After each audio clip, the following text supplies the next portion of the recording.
بسم اللہ الرحمن الرحیم۔ السلام علیکم ورحمۃ اللہ وبرکاتہ۔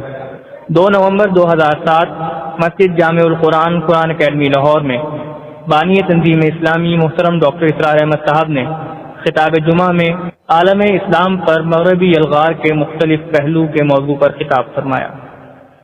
نحمده ونصلي على رسوله الكريم، اما بعد فقد قال الله تبارك وتعالى كما ورد في سورة الأنبياء: اعوذ بالله من الشيطان الرجيم، بسم الله الرحمن الرحيم، بل نقذف بالحق على الباطل فيدمغه فإذا هو زاهق. فقال عز وجل كما ورد في سورة المائدة: قل لا يستوي الخبيث والطيب ولو أعجبك كثرة الخبيث. فقال عز وجل كما ورد في سورة الأنعام: وإن تطع أكثر من في الأرض يضلوك عن سبيل الله. وقال عز وجل كما ورد في سورة آل عمران: لا يغرنك تقلب الذين كفروا في البلاد متاع قليل ثم مأواهم جهنم وبئس المهاد. صدق الله العظيم. رب اشرح لي صدري ويسر لي امري واحلل عقدة من لساني يفقهوا قولي. اللهم ربنا الهمنا رشدنا واعذنا من شرور انفسنا.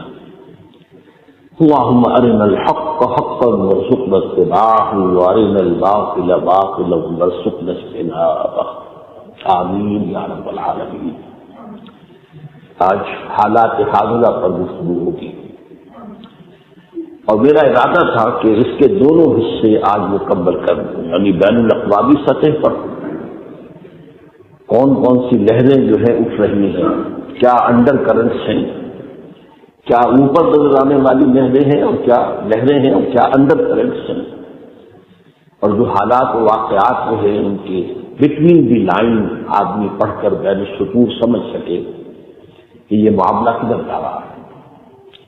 اس کے ساتھ ہی یہ کہ سلطنت خداداد پاکستان کا جو امیجیٹ ماحول ہے، ارد گرد کا علاقائی اور اس کے جو داخلی حالات ہیں، اس پر بھی گفتگو ہو کہ ہم کدھر جائیں اور اس کے عقدے کیا ہیں اور ان کو حل کرنا کس طرح ہوتی ہے۔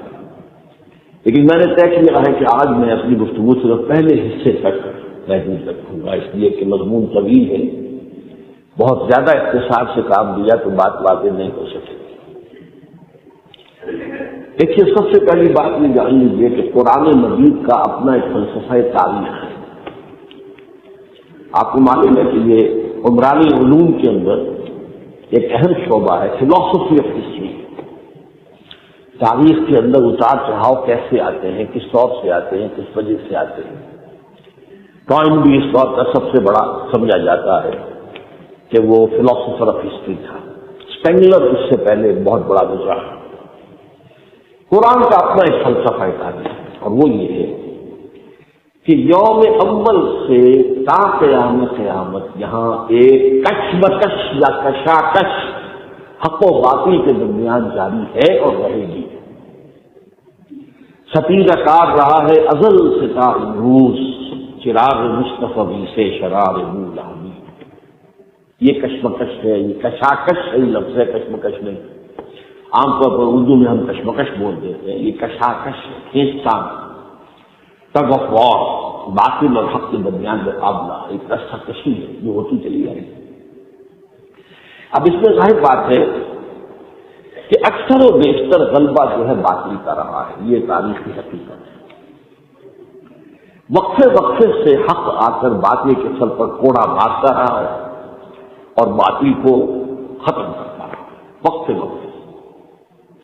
اسی لیے میں نے آپ کو سورہ انبیاء کی آیت سنائی ہے: بل نقذف بالحق علی الباطل فیدمغه فاذا هو زاهق۔ ہم حق کا کوڑا مارتے ہیں باطل پر جو اس کا دماغ نکال دیتا ہے، بھیجا نکال دیتا ہے، اور وہ تو ہے ہی ظاہر ہو جانے والی شے، وہ پادر ہوا ہے، اس کے لیے ثبات ہے ہی نہیں۔ لیکن اکثریت کا معاملہ ہمیشہ جو رہا ہے، اس کے لیے میں نے 3 آیتیں آپ کو سنائی ہیں۔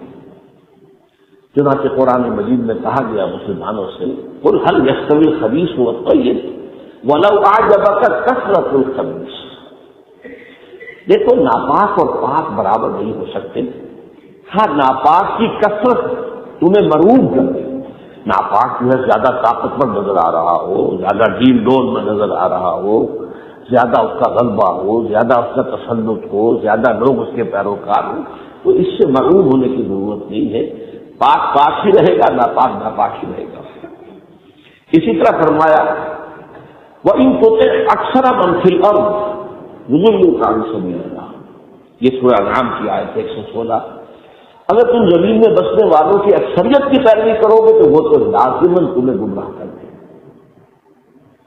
اسی طرح نقشہ کھینچا گیا ہے سورہ آل عمران کی آخری آیات میں لا یغرنک تقلب الذین کفروا فی البلاد متاع قلیل، یہ کافروں کی جو تم چلت پھرت دیکھ رہے ہو، ان کا آنا جانا، ان کی شان و شوکت، ان کے ٹھاٹ آ رہے ہیں، بڑے ٹھاٹ ہوئے جا رہے ہیں، بڑے ٹھاٹ سے بڑے ویلکم ہو رہے ہیں، لاکھوں کے لوگ جو ہیں جمع ہیں، اور یہ ہے اور وہ ہے، اور اس کے پیچھے پیچھے بڑی سپر پاورز بھی ہیں، فلاں بھی ہے، یہ بھی ہے، اس سے مرعوب ہونے کی ضرورت نہیں ہے۔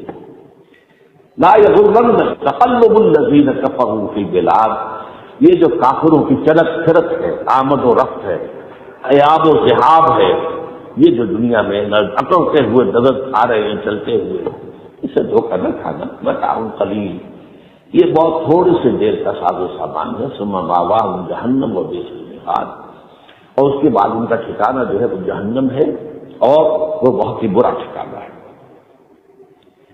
اس کے ضمن میں آخری فتح جو ہونی ہے وہ حق کی ہونی ہے، فیصلہ کن، جس کی خبریں دے دی گئی ہیں محمد رسول اللہ صلی اللہ علیہ وسلم کی احادیث کے اندر۔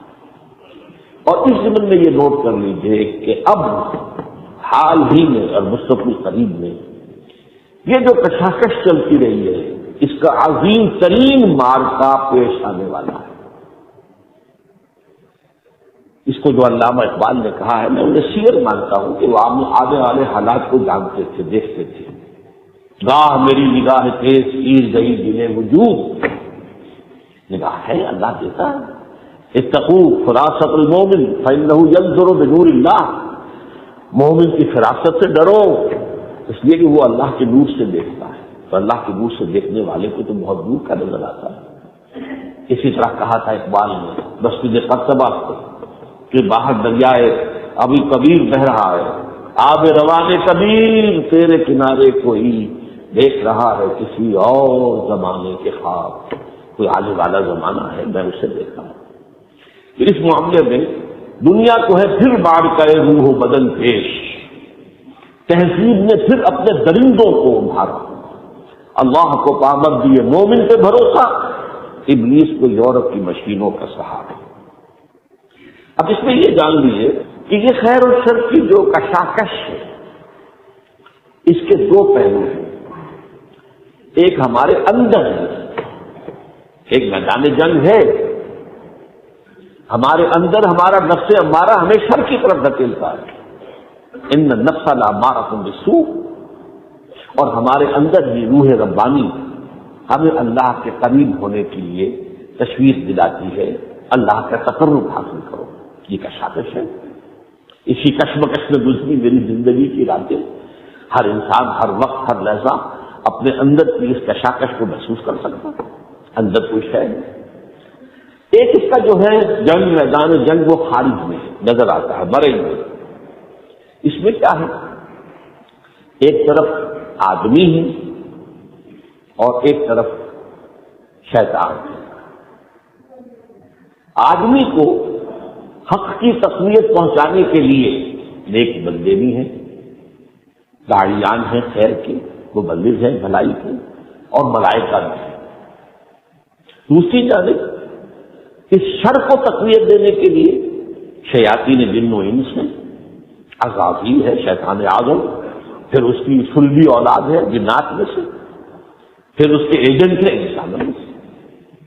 تو یہ سمجھیے کہ یہ چومکھی جنگ ہے، اندر باہر ہو رہی ہے۔ اب اس کو سمجھیے کہ یہ جو ابلیس کو